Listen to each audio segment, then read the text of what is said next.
여기 한글 때문에 경악을 금치 못하는 한 여학생이 있습니다. I just had a thought.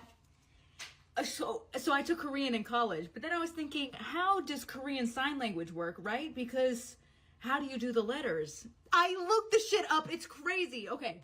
Sorry, I had to compose myself. I was getting a little too excited. So Korean, the language as it's written, it was literally made for the poorer classes so that they could be literate, because Hanja, like Chinese, is too complicated. Anyway, so Korean Sign Language is essentially just exactly how it's written. So 그, 느, 드, 르, 무, what is it? B, and this is sh, the sh. Dude, this shit is so cool. I need to go learn the vowels. Give me a minute. 대체 이 여학생에게 무슨 일이 일어난 걸까요? 사연 시작하기에 앞서 구독 버튼 한 번만 꾹 눌러주세요. 안녕하세요. 저는 아델린 리버스예요. 평범한 미국 뉴욕의 고등학생이죠. 특별히 눈에 띄는 외모도 아니고 뛰어난 재능도 없어요. 저는 친구들에게 호감을 줄 만한 것도 없는 그저 평범한 학생이었습니다. 하지만 저의 평범한 일상은 어느 날 갑자기 무너져 내렸어요. 같은 반 친구가 하품하고 있는 제 사진을 몰래 찍어 스냅챗에 올렸는데 그게 시작이었죠. 제 외모를 비하하는 밈이 순식간에 퍼져나갔어요. 학급 친구들 사이에서 저는 조롱의 대상이 되었습니다. 아침에 학교에 가는 게 두려워졌어요. 누군가 저를 보고 웃을까봐, 또 어떤 모욕적인 말을 들을까봐 걱정되었죠. 학교 교실에 들어가면 모두가 저를 피하고 아무도 제게 말을 걸지 않아요. 점심시간에도 학교 식당 구석에 앉아 홀로 점심을 먹었습니다. 가끔 누군가 제 옆을 지나가며 작게 속삭이는 소리가 들려요. 저 얼굴 좀 봐, 어떻게 저렇게 생겼지? 그 말들이 제 가슴에 비수처럼 꽂혔어요. 학교에서 보내는 시간이 지옥 같았습니다. 수업 시간에도 집중할 수 없었어요. 선생님이 질문을 하면 고개를 숙이고 눈을 피했죠. 대답을 해도 누군가 비웃을 것 같았거든요. 점점 더 자존감이 떨어져만 갔어요. 말수가 줄어들고 사람들과 눈을 마주치는 것조차 힘들어졌습니다. 집에 돌아오면 방에 틀어박혀 음악을 들었어요. 음악 속에 빠져 현실을 잊으려고 했죠. 때로는 TV를 보며 시간을 보냈어요. 다른 사람들의 삶을 보면서 제 상황을 잊을 수 있었거든요. 하지만 그것도 잠시뿐이었어요. 밤이 되면 다시 내일 학교에 가야 한다는 생각에 불안해졌습니다. 부모님께 말씀드리고 싶었지만 차마 입이 떨어지지 않았어요. 걱정하실까봐, 또 제가 나약하다고 생각하실까봐 두려웠죠. 그래서 혼자 견디기로 했어요. 하지만 날이 갈수록 우울함은 깊어졌습니다. 웃는 일이 점점 줄어들었고 매사에 의욕이 없어졌어요. 학교 상담 선생님을 찾아갈까 고민도 했어요. 하지만 그러면 더 약해 보일 것 같아 포기했죠. 스쿨폴리스에게 말해볼까 하는 생각도 들었어요. 미국 학교에서 스쿨폴리스를 두는 이유가 학생들의 안전을 지키고 학교 폭력을 예방하기 위해서라는 걸 알고 있었거든요. 1999년 콜럼바인 고등학교 총기 사건 이후로 많은 학교에서 스쿨폴리스 제도를 도입했대요. 하지만 결국 스쿨폴리스에게도 말하지 않기로 했어요. 제가 겪은 따돌림의 증거가 될 만한 것들을 아이들이 이미 삭제해버렸을 거라고 생각했거든요. 스냅챗에 올라왔던 사진들도 이미 사라졌을 테고 증거 없이 제 말만으로는 아무도 믿어주지 않을 것 같았어요. 오히려 고자질쟁이로 낙인 찍혀 상황이 더 나빠질까봐 두려웠죠. 그래서 저는 혼자 이 상황을 견디기로 했어요. 대신 일기를 쓰기 시작했어요. 제 마음속 이야기를 털어놓을 곳이 필요했거든요. 노트북에 매일 밤 그날 있었던 일들을 적어 내려갔어요. 일기장에 제 슬픔, 분노, 두려움을 모두 쏟아냈죠. 오늘도 복도에서 누군가 날 보고 속삭였어. 정말 듣기 싫었지만 아무 말도 할 수 없었어. 점심시간에 또 혼자 앉아 있었어. 언제쯤 누군가 내 옆에 앉아줄까. 이런 글들을 쓰면서 눈물을 흘리기도 했어요. 하지만 이렇게라도 마음을 달래려고 노력했죠. 일기를 쓰는 동안만큼은 제 감정을 솔직하게 표현할 수 있었거든요. 그리고 이렇게 글로 남기면 언젠가는 이 모든 게 지나갈 거라는 희망을 가질 수 있었어요. 제 마음의 상처를 조금씩 치유해 나가는 과정이었던 것 같아요. 그러던 어느 날 우연히 BTS의 노래를 듣게 되었어요. 그들의 음악과 메시지가 제 마음에 와닿았죠. 자신을 사랑하는 것의 중요성을 노래하는 가사가 제 마음을 울렸습니다. 그때부터 조금씩 제 자신을 돌아보기 시작했어요. BTS의 음악을 자주 듣게 되면서 한국 문화에도 관심을 갖게 되었어요. 그들의 음악뿐만 아니라 한국의 드라마, 영화, 음식 등에 대해 알아가기 시작했죠. 이렇게 새로운 관심사가 생기니 아이들의 따돌림에 신경을 덜 쓰게 되었어요. 학교에서의 상황은 여전히 힘들었지만 이제는 그것을 견딜 수 있는 힘이 생겼습니다. BTS를 통해 한국 문화에 빠져들면서 저는 한국어에 대한 호기심도 커졌어요. 마침 우리 학교에서 제2외국어로 한국어 과목을 선택할 수 있다는 걸 알게 되었죠. 저를 놀리던 아이들은 한국어 수업엔 관심이 없을 거라는 생각도 한몫했습니다. 그 시간만큼은 자유로울 수 있을 것 같았어요. 망설임 없이 한국어 수업을 신청했어요. 새로운 언어를 배우는 게 두렵기도 했지만 동시에 설레기도 했습니다. 첫 한국어 수업날 저는 긴장된 마음으로 교실에 들어섰어요. 그때 제 눈에 들어온 건 보라라는 한국 학생이었죠. 보라는 자신감 넘치는 모습으로 앉아 있었어요. 수업 태도도 열정적이고 뭔가 다부져 보였습니다. 저도 모르게 그녀에게 시선이 갔어요. 미국인인 저보다 더 당당해 보이는 모습이 부러웠습니다. 게다가 한국어 선생님은 정말 친절하셨어요. 처음부터 어려운 문법을 가르치시는 대신 간단한 인사말부터 시작하셨죠. 안녕하세요. 감사합니다. 저는 아델린입니다. 같은 기본적인 표현들을 배웠어요. 처음에는 발음이 어색했지만 반복해서 연습하다 보니 점점 나아졌습니다. 한글을 배우기 시작하면서 저는 그 독특한 구조에 완전히 매료되었어요. 자음과 모음을 조합해 글자를 만드는 방식이 너무나 논리적이고 체계적으로 느껴졌죠. 선생님께서 한글의 창제 원리에 대해 설명해 주셨는데 한글의 과학성에 정말 놀랐어요. 특히 인상 깊었던 건 한글이 가난한 백성을 위해 만들어진 문자 체계라는 거예요. 세종대왕의 어리석은 백성도 쉽게 익혀 날마다 편리하게 사용할 수 있도록 한글을 만들었다는 이야기에 저는 깊은 감동을 받았습니다. 이런 배경 때문에 한글은 배우기 쉽고 실용적으로 설계되었다는 걸 알게 되었죠. 자음이 발음기관의 모양을 본떠 만들어졌다는 점은 정말 놀라웠습니다. 기억은 혀의 뒷부분이 입천장에 닿는 모양을, 니은은 혀가 윗잇몸에 닿는 모양을 본떴다고 해요. 이런 원리를 알고 나니 한글을 배우는 게 훨씬 재미있어졌죠. 발음할 때마다 입안에서 일어나는 변화를 상상하면서 글자를 쓰게 되니 마치 제 입안에서 글자가 태어나는 것 같았어요. 또한 한글은 발음 원리에 기반하여 제작되었다는 점도 흥미로웠어요. 자음과 모음의 조합으로 거의 모든 소리를 표현할 수 있다는 게 신기했죠. 영어나 다른 언어들과 달리 한글은 소리 나는 대로 적을 수 있어서 외국인인 저도 읽고 쓰는 게 훨씬 수월했어요. 더욱 놀라운 건 약 600년 전에 만들어진 한글이 현대의 디지털 시대에도 매우 유용하게 사용된다는 점이었어요. 컴퓨터나 스마트폰에서 한글을 입력하는 게 얼마나 빠르고 편리한지 경험해 보았습니다. 자음과 모음을 조합하는 한글의 구조가 디지털 기기의 키보드 입력 방식과 잘 맞아떨어진다는 걸 알게 되었어요. 이런 한글의 특성들을 배우면서 언어가 단순히 의사소통의 도구를 넘어 다양한 형태로 표현될 수 있다는 걸 배웠어요. 특히 한글이 수어로 표현하기에도 매우 편리하게 설계되어 있다는 사실에 놀랐죠. 한글의 자음과 모음 모양이 손동작으로 쉽게 표현될 수 있대요. 기억은 검지를 구부린 모양으로, 아는 손바닥을 펴고 엄지를 세운 모양으로 표현한다고 해요. 이런 식으로 한글의 모든 자음과 모음을 손동작으로 나타낼 수 있다니 정말 신기했어요. 수업이 거듭될수록 한국어의 매력에 빠져들었어요. 존댓말과 반말의 개념, 어순의 차이, 다양한 조사의 사용이 영어와는 다른 문법 구조가 신기했죠. 때로는 어려웠지만 그 어려움을 극복해 나가는 과정이 즐거웠어요. 새로운 단어나 표현을 배울 때마다 성취감이 느껴졌습니다. 한국어를 배우면서 제 자신감도 조금씩 회복되기 시작했어요. 수업 시간에 발표를 할 때마다 친구들이 저를 응원해 주었죠. 처음으로 제가 무언가를 잘하고 있다는 느낌을 받았어요. 이전에는 늘 주변 시선을 의식하며 움츠러들었는데 이제는 조금씩 당당해지기 시작했습니다. 그러던 어느 날 보라가 먼저 저에게 다가왔어요. 안녕 아델린, 한국어 공부는 어때?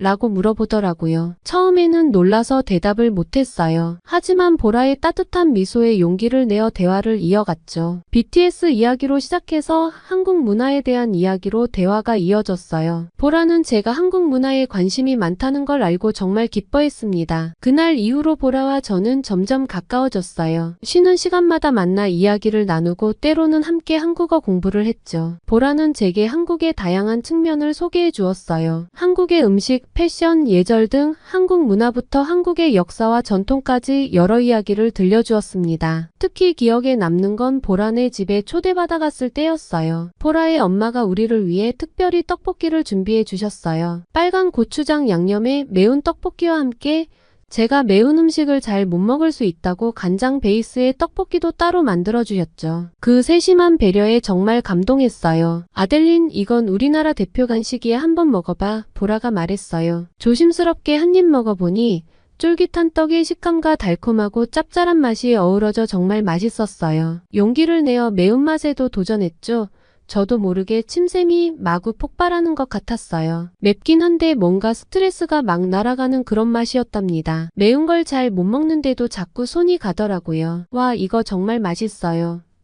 제 반응에 보라와 보라 엄마는 한박 웃음을 지으셨죠. 그날 이후로 저는 한국 음식에 더 큰 관심을 가지게 되었어요. 보라와 함께 학교 근처에 있는 한국 식당을 찾아가기도 하고 집에서 라면도 끓여서 먹어보았죠. 이런 경험들이 한국 문화를 이해하는 데 큰 도움이 되었어요. 보라와 친해지면서 학교 생활도 더 즐거워졌습니다. 여전히 일부 학생들의 시선은 불편했지만 이제는 그것에 덜 신경 쓰게 되었죠. 한국어 수업과 보라와의 우정이 제게 큰 힘이 되었어요. 처음으로 학교에 가는 게 기다려지기 시작했습니다. 한글의 아름다움에 대해서도 점점 더 깊이 알아갔어요. 캘리그라피로 쓴 한글을 보면서 너무 예쁜 글씨체에 감탄했어요. 한글이 단순히 의사소통의 도구를 넘어 예술의 한 형태가 될 수 있다는 걸 알게 되었어요. 이런 발견들이 제 삶에 새로운 활력을 불어넣어 주었습니다. 이렇게 한국어를 배우면서 저의 일상은 조금씩 변화하기 시작했어요. 하지만 모든 것이 순탄했던 건 아니에요. 새로운 도전도 있었죠. 그중 하나가 바로 중국인 이민자 클로이 첸과의 갈등이었습니다. 클로이는 제가 보라와 친하게 지내는 것을 못마땅해 했어요. 어느 날 클로이가 저에게 다가와 이상한 말을 했죠. 너 알아? 한국어는 사실 중국의 언어라고. 곧 세계문화유산으로 등재될 거야. 근데 한국인들은 왜 자기들 것이라고 우기는지 모르겠어. 저는 그 말을 듣고 당황스러웠어요. 사실 관계가 맞는지도 의문이었고 왜 그런 말을 하는지 이해할 수 없었습니다. 게다가 클로이 첸이 한국어를 배우는 이유가 저를 더 경악하게 만들었어요. 자신의 나라 언어라서 당연히 배워야 하는 거 아니냐는 거였죠. 클로이의 말에 저는 깜짝 놀랐어요. 한국어를 배우는 이유가 자신의 나라 언어이기 때문이라는 말은 이해할 수 없었죠. 더 놀라운 건 그녀의 확신에 찬 표정이었어요. 이 대화를 우연히 들은 보라가 클로이 앞을 가로막았어요. 보라는 깊은 한숨을 내쉬며 말했어요. 클로이, 그건 사실이 아니야. 한글은 분명히 한국에서 만들어진 문자야. 그리고 이미 유네스코 세계기록 유산으로 등재되어 있다고. 클로이는 즉시 반박했어요. 하지만 한자는 중국에서 온 거잖아. 한국도 과거에는 한자를 사용했고 그래서 한국어의 기초가 중국어에서 왔다는 건 부정할 수 없는 사실이야. 보라는 어이없어 하면서도 차분히 대답했어요. 한자를 사용한 건 맞지만 중국어를 사용한 건 아니잖아. 한글은 한자와는 완전히 다른 문자 체계야. 한글은 세종대왕이 1443년에 창제했고 전 세계 문자 중 유일하게 만든 사람과 날짜가 정확히 기록된 문자라는 말을 덧붙였습니다. 클로이는 여전히 납득하지 못한 듯 했어요. 그래도 한국 문화의 많은 부분이 중국에서 유래했잖아. 그걸 부정할 순 없을 거야. 보라는 이에 대해 설명을 이어갔어요. 문화 교류는 자연스러운 거지만 그게 한 문화의 고유성을 부정하는 근거가 될 순 없어. 중국은 최근 한국의 여러 문화유산을 자신들의 것이라 주장하고 있으며 김치까지도 중국 문화라고 주장하는 문화공정을 인기 연예인을 동원해서 조직적으로 펼치고 있다고 했습니다. 보라는 마지막으로 충격적인 소식을 전했어요. 최근에는 비빔밥도 중국 문화유산으로 등재하려고 한다며? 그러면 미국에 있는 차이나타운의 문화와 음식을 미국에서 자신들의 문화라고 주장해도 된다는 거냐고 물었죠. 클로이는 잠시 말을 잃은 듯 보였어요. 그녀의 표정에서 혼란스러움이 읽혔죠. 하지만 끝까지 자신의 주장을 굽히지 않다가 더 이상 반박할 말이 없으니 화를 내면서 가버렸어요. 그 일이 있은 후 클로이는 저와 보라를 곱지 않은 시선으로 째려보기 일쑤였습니다. 그럴수록 보라는 더 당당하게 클로이 앞을 지나가곤 했어요. 보라의 이런 태도에 저도 많은 것을 깨닫게 되었어요. 나를 귀찮게 하는 사람을 피하는 것이 아니라 오히려 더 당당하게 대하는 모습이 지난날의 제 모습과는 달랐죠. 한편으로 한글과 한국어의 기초를 익히면서 저는 새로운 도전을 맞이하게 되었어요. 뉴욕 한국문화원에서 주최하는 한글벽 캠페인에 세상과 나누고 싶은 이야기를 주제로 응모에 참여할 수 있다는 소식을 들었거든요. 보라는 함께 응모해 보자고 흥분해 있었답니다. 아델린, 우리 같이 응모해 볼까? 내가 배운 한국어로 메시지를 만들어 보면 좋을 것 같아. 처음에는 망설였지만 보라의 격려에 용기를 내어 참가하기로 했습니다. 메시지를 만드는 과정은 쉽지 않았어요. 제한된 한국어 실력으로 의미 있는 문장을 만들어야 했거든요. 게다가 제가 알고 있는 아름다운 말들이 그다지 많지 않았어요. 여러 번 고치고 또 고치면서 밤을 새우기도 했죠. 때로는 좌절감도 느꼈지만 포기하지 않고 계속해서 도전했어요. 제가 응모하는 이 글은 뉴욕 맨해튼의 32번가에 있는 7층 높이 건물 벽에 채워질 문구 중에 하나가 될 거래요. 그 벽에는 한글 문구가 빼곡하게 채워질 예정이라는 거였습니다. 놀라운 건 이 벽을 한국인뿐 아니라 전 세계에서 한글로 보낸 다양한 메시지로 채울 거래요. 거대한 벽이 전 세계에서 모인 한글 메시지로 가득 차게 된다니 정말 믿기 힘들었어요. 이 프로젝트는 세계 여러 나라 사람들의 다양한 인생 문장들을 모으는 과정이 포함되어 있죠. 한국과 한국 문화에 대한 전 세계의 뜨거운 관심을 보여주는 좋은 예라고 생각했어요. 저도 그 벽의 일부가 되고 싶다는 강한 열망이 생겼어요. 그래서 더욱 열심히 메시지를 만들어 나갔어요. 제가 겪은 경험을 바탕으로 다양성의 가치를 전하고 싶었거든요. 여러 날의 고민 끝에 마침내 다름은 아름다움이다라는 문구의 메시지를 완성했어요. 이 짧은 문장에 제가 느낀 모든 감정과 깨달음을 담으려고 노력했죠. 응모 결과를 기다리는 동안 정말 긴장되었어요. 제 메시지가 꼭 채택되었으면 좋겠다는 간절한 마음과 함께 혹시 제 메시지가 너무 서툴지는 않을까, 실수를 하지는 않았을까 걱정도 되었죠. 하지만 동시에 이런 도전을 했다는 것 자체가 뿌듯하기도 했어요. 전 세계 사람들과 함께 이 프로젝트에 참여했다는 사실이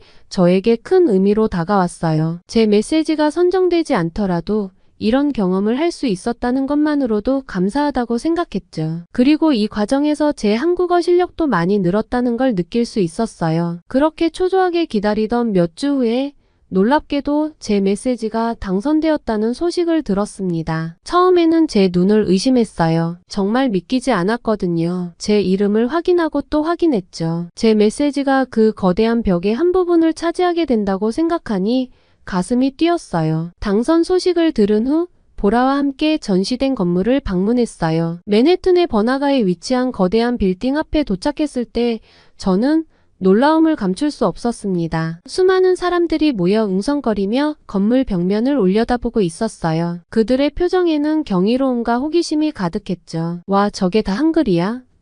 정말 아름답다. 저 문구들이 무슨 뜻이지? 이런 말들이 이곳저곳에서 들려왔어요. 사람들 사이를 비집고 앞으로 나아가면서 저도 고개를 들어 벽면을 바라봤습니다. 그 순간 숨이 멎는 것 같았어요. 거대한 건물 벽면 전체가 한글 메시지로 가득 차 있었어요. 다양한 색상과 크기로 쓰인 한글이 마치 예술 작품처럼 보였죠. 나를 사랑으로 가득 채울 거야. 미래는 희망으로, 지금은 사랑으로. 힘을 빼면 더 큰 힘이 생긴다 같은 깊이 있는 문구들도 있었어요. 그리고 마침내 제 메시지를 발견했습니다. 다름은 아름다움이다라는 문구가 벽면에 새겨져 있었어요. 그 순간 제 눈에 눈물이 고이고 말았습니다. 아름답고 의미 있는 활동에 참여했다는 것에 크게 감동했어요. 보라가 제 어깨를 꼭 잡아주었어요. 아델린, 내 메시지가 정말 아름답다. 많은 사람들에게 희망을 줄 거야. 그녀의 말에 저는 고개를 끄덕였습니다. 주변을 둘러보니 여러 나라에서 온 것 같은 다양한 인종의 사람들이 모여 있었어요. 그들 모두가 한글의 아름다움에 매료된 듯했죠. 그날은 취재 열기도 대단했어요.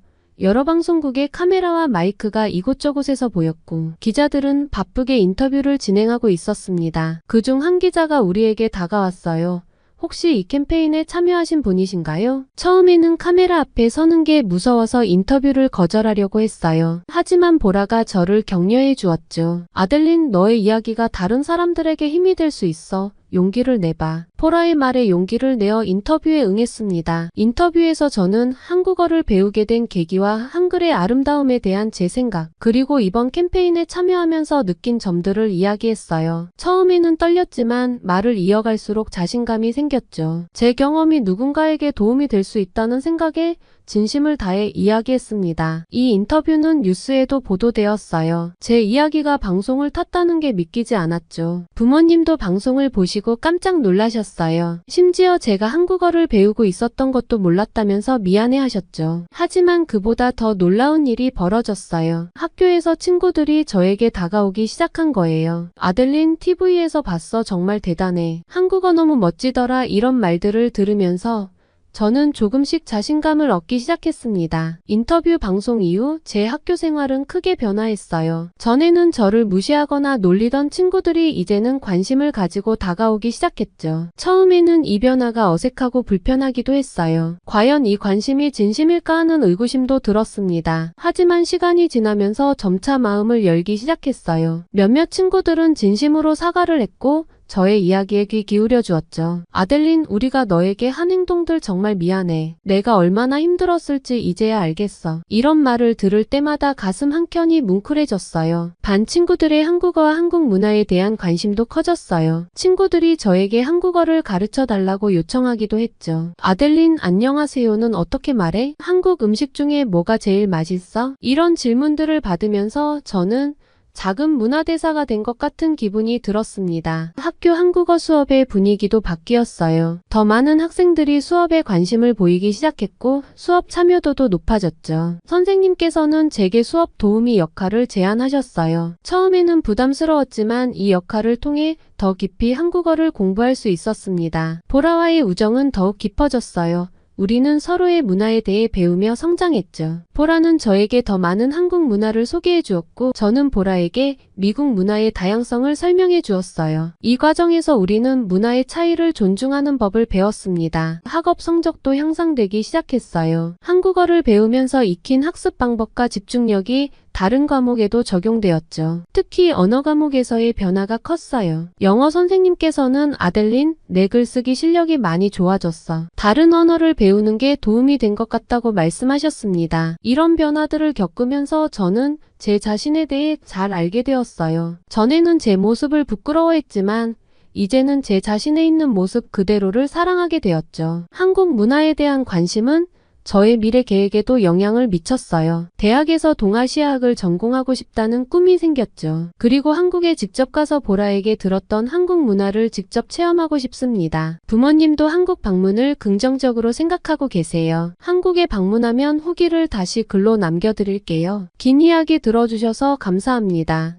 한글과 한국어를 배우면서 학교 생활의 어려움을 헤쳐나가게 된 아델린의 사연 어떠셨나요? 뉴욕 맨해튼을 수놓은 한글벽과 그곳에 새겨진 수많은 사람들의 세상과 나누고 싶은 이야기에 깊은 공감과 함께 한글의 아름다움과 예술성도 확인할 수 있었습니다. 여러분이 세상과 나누고 싶은 이야기를 댓글에 남겨보세요. 지금까지 감동적인 사연을 소개하는 감동 더하기였습니다. 오늘도 행복한 하루 되세요.